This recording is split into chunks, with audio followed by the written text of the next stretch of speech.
Ya Rabbi, maafkanlah diriku, ampunilah dosaku, rahmatilah hidupku.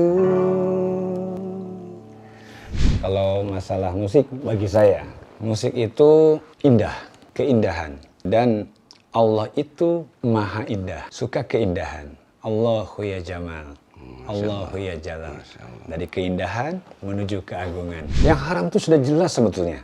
Ya, maling haram, maksiat haram, koruptor, kemudian minum khamar haram, koruptor.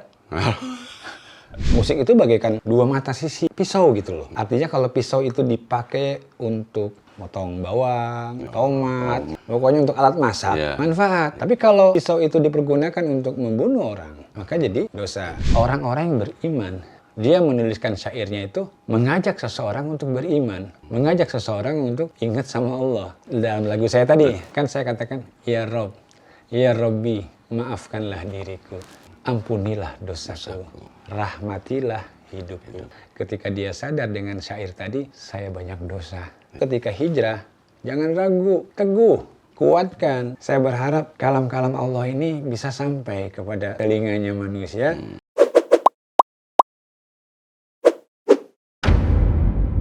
Ya Rabbi, maafkanlah diriku, ampunilah dosaku, rahmatilah hidupku. Ya Rabbi, beriku kesempatan untuk merubah diriku, diri yang hina ini.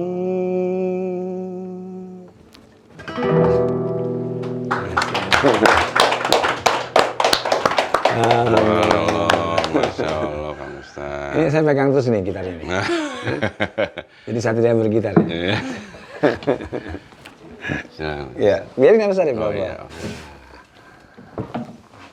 Tadinya mau gantian, Kang Ustaz. Ya. Oh, mau gantian? Enggak. Langsung aja dua. Kalau bisa Jangan. satu album itu. Enggak. Kenapa? Takut ya? Takut dibilang haram? Takut dosa? Tenang aja. Nanti dijelaskan. Nanti kita jelaskan ya. Oke, siap. Assalamualaikum warahmatullahi ta'ala wabarakatuh. Waalaikumsalam warahmatullahi ta'ala wabarakatuh. Masya Allah, sahabat Saung Kolbu yang dirahmati dan dimuliakan Allah Subhanahu wa Ta'ala. Berjumpa lagi di Saung Kolbu. Saung Kolbu adalah tempat di mana kita bisa mensucikan ruh, meninggikan akal, menerangi hati, dan menenteramkan jiwa. Oh, Masya Allah. Insya Allah berkah lillahi ta'ala. Amin. Amin ya Allah. Sahabat SQ sekalian, pasti suka musik dong. Nah, gimana nih lagu yang barusan dibawain sama Kang Ustadz? Nah, bagus kan? Tulis di komentar ya, sahabat SQ. Oke, tanpa berlama-lama, yuk kita bahas dengan Kang Ustadz. Gimana nih pandangan Kang Ustadz tentang musik nih? Oke. Ini banyak yang simpang siur. Oh iya, dari dulu ya. Ya. Ya, artinya musik tuh selalu silih pendapat. Nah, kalau balik lagi ya, kalau masalah musik bagi saya pribadi ya, musik itu indah, keindahan. Dan Allah itu maha indah, suka keindahan. Allahu ya Jamal, Allahu ya Jalal. Dari keindahan menuju keagungan. Itu dua hal ya. Artinya ketika seseorang memainkan musik, balik lagi. Orang mengatakan musik gitar itu haram. Kemudian apa lagi? Pokoknya segala alat musik haram. Mic juga haram dong kalau gitu. Ya. Sementara kan orang-orang berdakwah juga pakai mic kan? Iya, padahal cuma alat ya. Iya. Jadi ini aduh Masya Allah. Yang haram itu sudah jelas sebetulnya. Ya, maling haram, maksiat haram, koruptor, kemudian minum khamar haram, koruptor. Terus kemudian menyakiti orang semuanya haram, ya kan? Artinya hal-hal yang sifatnya zolim, sifatnya merusak, ya itu jelas. Kemudian kalau sisi makanan, babi haram, anjing, apa lagi tuh? Pokoknya binatang-binatang yang diharamkan oleh Allah jelas dijelaskan dalam Al-Quran kan, dalam surat Al-Maidah ada tuh. Baca aja ya. Siap. Jadi ya intinya yang haram ini sebetulnya segala sesuatu ketika dipergunakan untuk hal-hal yang mudorot ya, atau dilakukan untuk melakukan keburukan-keburukan, maka itu bisa apa namanya menimbulkan dosa, maka bisa menjadi haram juga. Nah, musik itu bagaikan dua mata sisi pisau gitu loh. Ya. Artinya kalau pisau itu dipakai untuk motong bawang, motong apa lagi tuh? Tomat, ya. pokoknya untuk alat masak. Manfaat nggak? Manfaat, benar. Manfaat. Bahkan bisa memberikan kebahagiaan. Kenapa? Betul. Karena dari tomat, kol, kentang jadi sayur sop jadi enak kan? Nah, jadi makanan yang bisa membuat apa namanya manusia jadi bahagia kan? Nah, tapi kalau pisau itu dipergunakan untuk membunuh orang, maka jadi dosa. Begitupun juga alat musik. Ya, alat musik itu sangat mendukung untuk sampainya syair, ya, mengiringi syair yang indah, yang menyejukkan, yang menenteramkan, bahkan bisa mengetuk hati seseorang sehingga tersentuhlah nuraninya, kemudian ingat sama Allah, kemudian menangis. Nah, itu Masya Allah, itu kan sesuatu yang sangat mulia. Ya, jarang-jarang orang bisa begitu. Ya, nah ini bahasanya gini loh. Kalau bagi saya lagi ya, bahwa musik ini sebuah keindahan, musik ini adalah bagian dari seni, dan Allah itu menyukai keindahan. Allah itu maha maestro seni. Wah, Masya Allah, subhanallah. Coba lihat deh, ya, apa yang diciptakan oleh Allah semuanya seimbang. Apa yang diciptakan oleh Allah semuanya bermanfaat. Rabbana ma khalaqta hadza batila subhanaka faqina azabannar. Tidak ada yang sia-sia, yang semuanya yang Allah ciptakan. Semuanya bermanfaat. Kita yang yang diciptakan juga oleh Allah, kemudian menikmati ciptaannya. Jangan sibuk soal haram, sibuknya harusnya soal mensyukuri gitu kan. Betul. Mensyukuri segala nikmat Allah. Ya, yang haram mah udah jelas gitu kan. Nah, kadang-kadang orang nggak sibuk dengan perkara-perkara yang apa? Seolah-olah yang dia lakukan ini adalah yang halal, tapi dia sendiri melakukan yang haram-haram, yang jelas-jelas nggak boleh, gitu ya. Contohnya seperti tadi ya, orang bekerja korupsi waktu aja haram tuh sebetulnya, ya kan? Yang harusnya datang jam 7, ya dia datang jam 9. Nah, tapi dia nggak merasa dosa tuh, ya. Padahal small thing ya, Pak. Artinya kelihatannya sepele, padahal itu. Iya kan. Terus kemudian ya perkara-perkara lainnya lah, gitu. Nah, sebenarnya kan musik itu bukan musik ya sebenarnya, tapi bagaimana kita menjadikan kita lalai atau tidak kan gitu. Itu tadi seperti yang pisau tadi, kita kalau pergunakan dengan kelalaian ya akhirnya kan berbuat yang tidak manfaat, bahkan bisa merusak dan merugikan, bahkan bisa juga menghilangkan nyawa seseorang. Nah, kalau kembali ke musik ya, artinya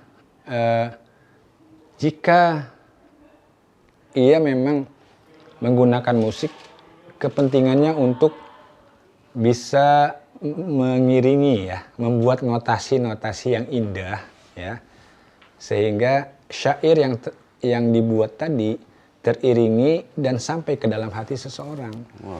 Nah, ini kan sesuatu yang sangat-sangat dianjurkan. Bahkan ketika seseorang bisa menangis nih, nggak usah dengan syair aja, piano misalkan pianonya yang indah dengan suara yang dia kenal gitu, itu bisa nangis soalnya. Masya Allah. Ya. Nangisnya itu bukan karena nggak punya duit ya, tapi nangisnya memang karena dia langsung teringat kepada Allah. Iya, betul. Ya, dengan demikian kan artinya musik justru malah bisa melembutkan hati seseorang. Kayak misalkan gini, melantunkan ayat-ayat suci ya. Iya. Al-Quran itu juga Ada kan nadanya. ada nadanya. Betul kan? Disitulah indahnya ya. Betul. Coba kalau misalkan Lempeng aja ya. baca Al-Qur'annya bukan lempeng, fals. Iya. Ya. Wah, Datar aja. ini bahayanya jika misalkan seorang imam kemudian dia membacakan surat yang dibacakan itu fals, misalkan yang nggak enak di telinga. Ini makmumnya bisa gelisah, Iya. ya kan? Tapi kalau indah, sekalipun bacaannya panjang, dia nggak berasa. Iya. Bahkan bacaannya itu bisa menggetarkan hati dan nggak sedikit orang yang menangis dengan bacaan-bacaan indah tadi. Karena menikmati itu tadi. Iya, Ya. ya, tadi bicara nada. Ya. Coba deh, ada bukan dicocok-cocokin ya, tetapi ini direnungkan deh. Iya. Ya, Al-Quran dengan umul kitabnya Al-Fatihah itu terdiri dari 7 ayat, Ya. ya kan? Kemudian musik juga dari 7 nada. Iya, betul. Dari 7 ayat, jika dikembangkan itu tidak terbatas. Karena luas. intisari dari Al-Quran yang 30 juz, 114 surat, dirangkum dalam satu surat, yaitu namanya Al-Fatihah. Umul kitab. Nah, begitupun juga lagu. Notasi dari 7 nada tadi, ini bisa berkembang unlimited. Iya. Dari zaman Mau dulu sampai Iya, sekarang sampai apapun jenis musiknya Iya. atau genre musiknya, semua berasal dari 7 nada tadi. Iya, iya. Ya, nah begitu loh. Kemudian kalau dikaitkan lagi dengan alam semesta, Allah katakan 7 lapis langit. Ya, langit aja ada 7 lapis, kemudian bumi 7 lapis. Ada apa dengan angka 7 ini kan gitu ya. Betul. Nah begitupun juga kita nggak bicara membahas tentang itu ya, tapi lebih kepada notasinya. Notasi. 7 nada ini juga bisa berkembang menjadi notasi yang sangat banyak dan lagu yang sangat banyak yang dia nggak bisa kehitung. Masya Ya. Allah. Ya. Nah itulah. Itu emang sudah grand design-nya Allah ya. Ya, yang jadi masalah nih, ya, yang jadi masalah. Ketika penyair-penyair yang tidak berlandaskan apa namanya perkataan-perkataan dan niat-niat yang baik, ya, maka hasilnya pun akan tidak baik gitu loh. ya. Nah, kalau dia dalam Al-Quran, dalam surat Asy-Syu'ara juga disinggung bahwa yang penyair-penyair seperti itu ya, memang itu desakan dari gangguan setan-setan yang akhirnya penyair tadi menimbulkan dusta-dusta, maka disebut pendusta gitu loh. Kecuali orang-orang yang beriman, yang dia menuliskan syairnya itu mengajak seseorang untuk beriman, mengajak seseorang untuk ingat sama Allah, sebagaimana tadi saya bilang. Ya, saya dalam lagu saya tadi. Betul, betul. Kan saya katakan, ya Rob, ya Robbi, maafkanlah diriku, ampunilah dosaku, rahmatilah hidupku. Amin. Ya, itu 3 kata itu kan doa, betul tidak? Ya, memohon kepada Allah, ya Rob, ya, Itu maknanya dalam sekali. ampunilah diriku. Orang-orang yang sudah muhasabah, mengingat dosa-dosanya, dia ini hina, dia ini kotor, maka dia berdoa, ampunilah dosaku. Dosaku. Nggak cukup tuh, setelah memohon ampun, dia memohon rahmat. Nah, itulah rahmatilah hidupku.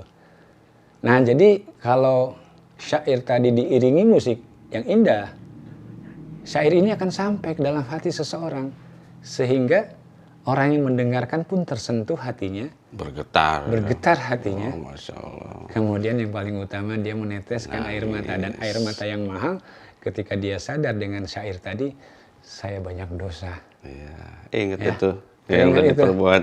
Betul kan? Betul. Akhirnya air matanya jatuh, dan air mata yang jatuh tadi air mata yang mahal. Nah, saya ambil poinnya di situ adalah sebenarnya musik itu bisa membuat kita lebih dekat kepada Allah. Iya, maka itu ya. Iya. Oke. Nah, pertanyaan berikutnya nih. Iya. Kang Ustadz kan punya kelebihan untuk bisa menyanyi dengan bagus. Ya, sebagai musisi lah ya, juga Biasa-biasa bisa aja. membuat lagu. Kalau boleh dibilang itu adalah suatu nikmat, apakah kalau nikmat itu tidak digunakan, apakah kita kufur masuknya? Ya, yang jelas tidak mensyukuri nikmat saja, ya Allah langsung mencap orang-orang yang tidak mensyukuri nikmat, Allah langsung azab. Ya. Jadi artinya la in sakartum la azidanakum wa la in kafartum inna azabi lasadid. Jadi barang siapa yang tidak mensyukuri nikmatku akan diazab oleh Allah. Redaksinya kan la in sakartum. Barang siapa yang mensyukuri nikmatku, maka aku akan tambah. Nah, sementara yang kufur ya terhadap nikmat Allah, maka ancamannya azab dari Allah. Makanya ada apa namanya? Katanya nikmat mana lagi yang kau bisa? Nah, fabi'ai ala rabbikuma tukadziban. Ya itu dalam surat Ar-Rahman sampai 33 kali ya diulang-ulang saking bebelnya kali ya. Ya. Udah dikasih 33 tahu, kali udah ya. dikasih nikmat, masih aja ya. Ya bukan hanya manusia yang diperingatkan, jin juga diperingatkan. Iya. Gitu, ya. Masya Allah. Tentang surat Ar-Rahman tadi ya. Iya. Ya ma'asyaral jinni wal insi tuh. Ini stata'tum tanfudu min aktaris samawati wal wanfudu. La tanfuduna illa bisultan. Masya Allah. Ya, jadi artinya syukur nikmat termasuk mensyukuri, menikmati ya lantunan-lantunan nada, kemudian musik yang indah. Bahkan musik yang indah itu bisa mengobati, menterapi seseorang, menterapi batin seseorang, menterapi jiwa seseorang. Ya artinya dengerin ini aja deh, kayak air yang mengalir gitu kan. Meskipun nadanya ya begitu-begitu aja, tapi karena itu menyejukkan, menenteramkan hati, ya seseorang bisa merasa nyaman dengan mendengarkan suara itu. Nah ini Kang Ustadz, Ya. saya udah dengar lah beberapa lagu-lagu ciptaan Kang Ustadz nih. Salah satunya ada Semua Karena Dia, lalu ada beberapa lah. Itu kok seperti beda sama yang lain nih. Ini gimana cara nyiptain lagunya? Kok bisa, apa itu dari ayat atau dari, kalau apa ya istilahnya, ilham atau wahyu mungkin? Kalau wahyu terlalu tinggi kali ya, itu ya. wahyu khusus untuk para golongannya para nabi kali ya. Allah, ya. Tapi ya lebih kepada petunjuk aja sih. Petunjuk. Ya artinya ya memang Tapi dulu sairannya beda sekali, apa dalam gitu. ya balik lagi ya.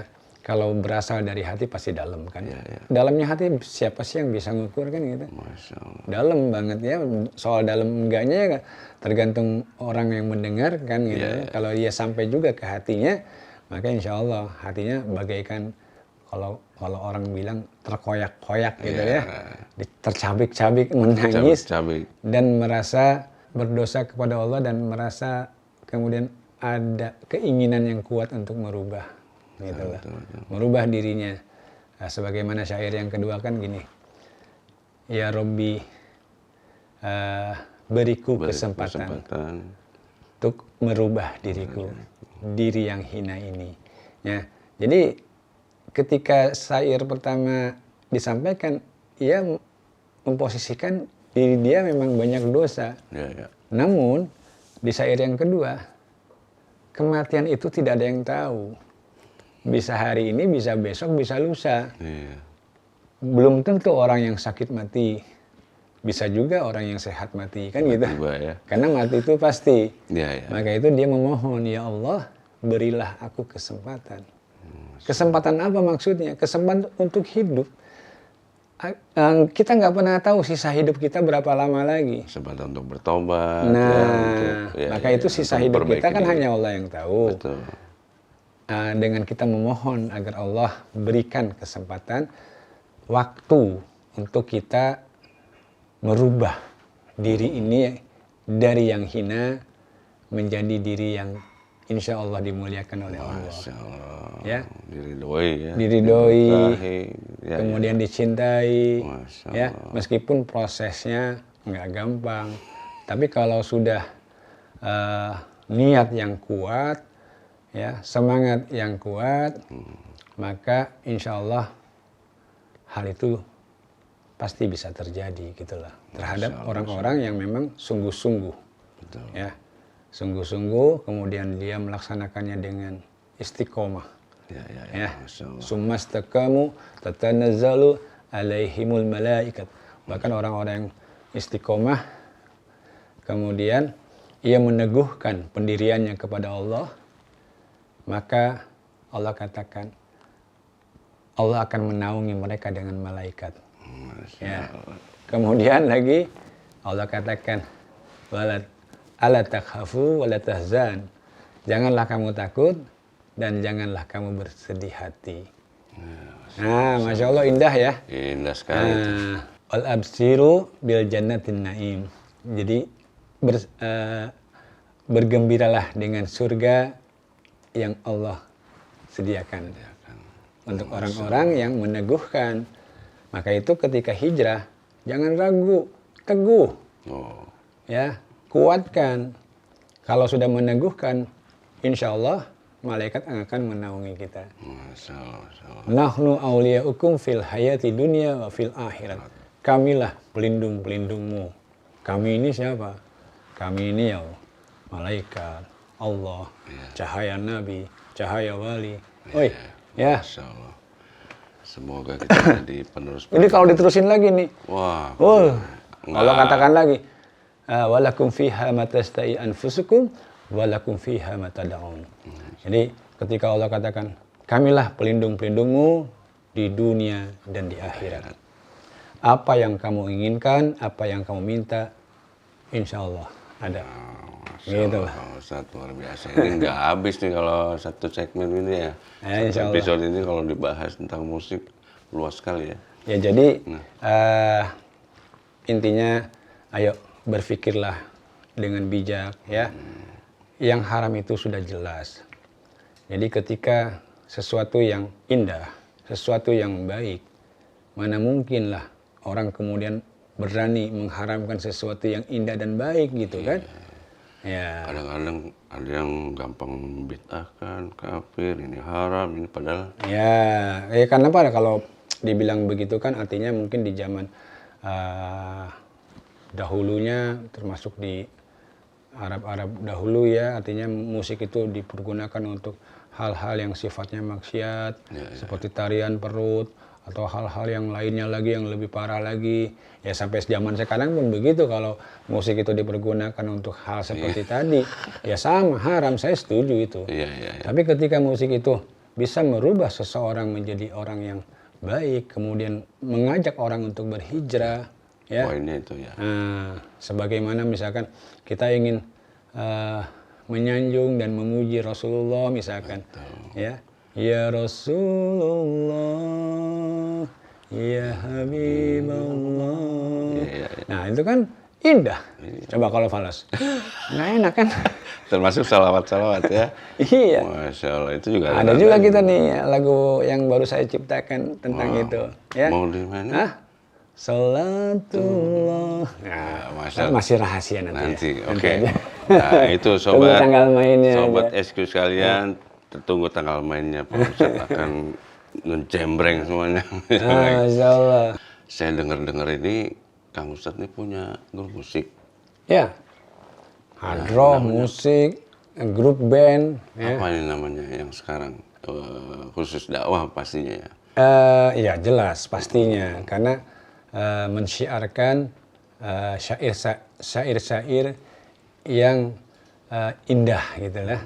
Ya namanya syair sufi. Syair sufi band. Ini orang-orangnya juga Masya Allah, legend-legend semua. Legend ya. Tunggu aja tanggal mainnya, sobat SQ sekalian ya. Nah, menurut Kang Ustadz nih, ketika orang bermain musik, dari kita agak merubah dari sisi tampilan ya.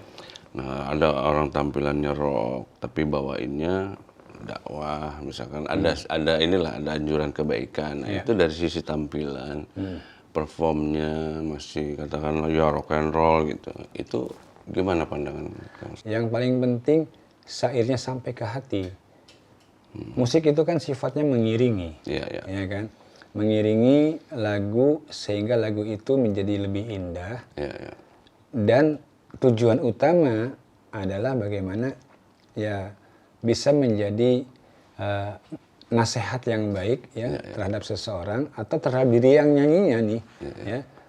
Kalau saya nih bikin lagu, sebelum saya syair saya ini ke orang lain kan saya akan konsumsi untuk diri saya sendiri nih. Ya, ya. Kalau saya bikin syair, kemudian saya bikin pula notasinya, ketika saya nyanyi, saya menangis, insya Allah orang lain pun akan menangis. Gitu loh. Jadi ya itu salah satu rahasia saya. Jadi semua syair-syair saya harus harus saya nikmati, harus saya telan untuk diri saya dulu. Ya. Saya tuh kena banget nih ya. Saya dengerin lagu Ummul Kitab. Ummul Kitab, iya. Wah, itu juga itu salah Masya satu. Allah, Itu kalau dibilang ciptaan saya, ya syairnya bukan ciptaan saya. Ya, syairnya adalah syair Al-Qur'anul Karim, perkataan Allah. Iya. Karena banyak orang tahu tentang Al-Fatihah, tahu baca Al-Fatihah, tapi sedikit yang tahu arti dan tahu maknanya, apalagi makna ya. Itu. Nah, maka itu saya berupaya bagaimana agar dengan lagu ini orang bisa paham dan bisa tahu gitu ya. Alhamdulillahirabbil alamin. Itu kan segala puji hanya milikmu. Ar-Rahmanir Rahim. Dia yang Maha Pengasih lagi penyayang. Ya. Jadi karena kalau ya secara arti yang intinya itu tidak berubah gitu loh. Ya. Tapi digabung notasi-notasinya itu yang bisa menyentuh. Nah, itu dia. Boleh diajarin nih, Kang Ustaz. Insya Allah mohon ridhonya Allah deh. Karena waktu saya membuat lagu Ummul Kitab itu juga ketika saya hijrah nih ya, dari urusan dunia ke urusan akhirat gitu. Ada sekitar 5 tahunan lah saya nggak menyentuh alat-alat musik, nggak bermain musik. Itu dari hati itu ada timbul kerinduan gitu loh. Ya Allah, saya merindukan nih, ingin membuat karya musik lagi gitu loh. Tapi saya mohon ya Allah untuk membuat karya yang isinya adalah kalam-kalam Engkau. Ya, saya berharap kalam-kalam Allah ini bisa sampai kepada telinganya manusia lewat perantaraan syair-syair dan nada-nada yang indah gitu loh. Maka itu ketika saya mohon ya di sholat malam, di pertengahan malam, sehingga esok harinya saya coba menulis syair. Itu dalam 1 hari saya bisa menulis 6 syair, 6 lagu dengan lengkap dengan notasinya. Hal yang buat saya ketika itu bikin 1 lagu aja bisa berhari-hari gitu kan. Ini 1 hari bisa 6 lagu dan 6 syair. Ini kan sesuatu yang luar biasa gitu. Dan semuanya saya coba ke diri saya dulu. Sebagaimana seperti kalimat tasbih. Subhanallah walhamdulillah wala ilaha illallahu akbar. Ya kan? Itu juga sama. Bahkan di malam hari saya ketika bikin syair itu, burung-burung di atas seperti ikut nyanyi sama saya. Enggak berhenti-berhenti terus, entah burung dari mana, saya nggak pernah punya burung di rumah. Dan itu burung datang sendiri ya. Nah itu, kayak gitulah kira-kira. Siap, ya.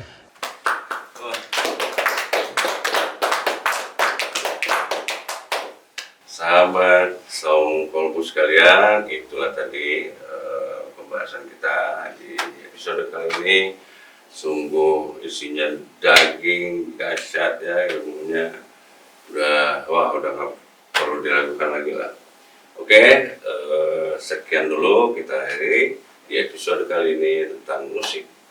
Wabillahi taufiq wal hidayah. Wassalamualaikum warahmatullahi wabarakatuh. Waalaikumsalam.